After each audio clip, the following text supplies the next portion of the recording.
কাজের খাতিরে যেহেতু রেগুলার আমাকে মেকআপ নিতে হয়, তাই স্কিনের পাশাপাশি হেয়ারও কিন্তু কম ধকল যায় না। মেকআপের সাথে মানানসই হেয়ার স্টাইল করতে গিয়ে নানান রকমের হিটিং টুলস আমার ব্যবহার করা হয়, তাই হেয়ার হয়ে যায় rough, damage and split sense তো আছেই।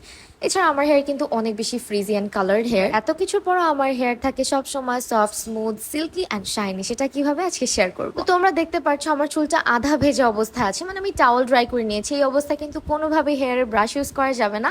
আমি ইউজ করে নিচ্ছি স্ট্রেক্সের প্রফেশনাল হেয়ার সিরামটা হাতে 2 পাম্পস নিয়ে নিয়েছি। এখন ভালোভাবে রাব করে নিচ্ছি। অ্যান্ড এটা কিন্তু একেবারে নন গ্রিসি, নন স্টিকি ফর্মুলা। স্মেলটাও খুবই দারুণ। এখন এই টাওয়াল ড্রাই করা হেয়ারে আমি জাস্ট আমার আঙুলের সাহায্যে সিরামটাকে সম্পূর্ণ হেয়ারে অ্যাপ্লাই করে নিচ্ছি। স্ক্যাল্পে দেওয়ার কোনো প্রয়োজন নেই, শুধুমাত্র হেয়ারে অ্যাপ্লাই করে নিচ্ছি। আর এই সিরামটাতে রয়েছে macadamia oil and vitamin E, যা আমাদের হেয়ারকে রাখে সফট, শাইনি অ্যান্ড স্মুথ, এবং আমাদের হেয়ার স্প্লিট সেন্স কমানোর পাশাপাশি এটা আমাদের হেয়ারে কোনো রকমের জট বাঁধতে দেয় না। আমার মতো যাদের ফ্রিজি হেয়ার আছে, কালার্ড হেয়ার আছে, তাদের জন্য এটা একটা বেস্ট অপশন। হেয়ারটা একদম ফুলে ফুলে থাকে, কোনোভাবেই ম্যানেজ করা যায় না, কোনো হেয়ার স্টাইল করা যায় না, তারা এই সিরামটা মাস্ট একটা ট্রাই করে দেখবে। সিরামটা আমি প্রথমে ভেজা চুলে অ্যাপ্লাই করে নিই, এরপরে হেয়ারটাকে ভালোভাবে ড্রাই করে নিয়েছি হেয়ার ড্রায়ারের সাহায্যে।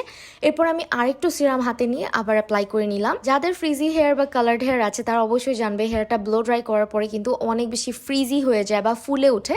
সো এটা যাতে ফুলে না থাকে সেজন্য আমি সিরামটা আরেকবার রিঅ্যাপ্লাই করে ফেলি।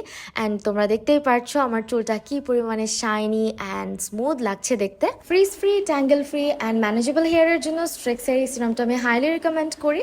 আর এই সিরামটা তোমরা অ্যাভেলেবেল পেয়ে যাচ্ছ জাস্ট ফর হার নামের ফেসবুক পেজটাতে।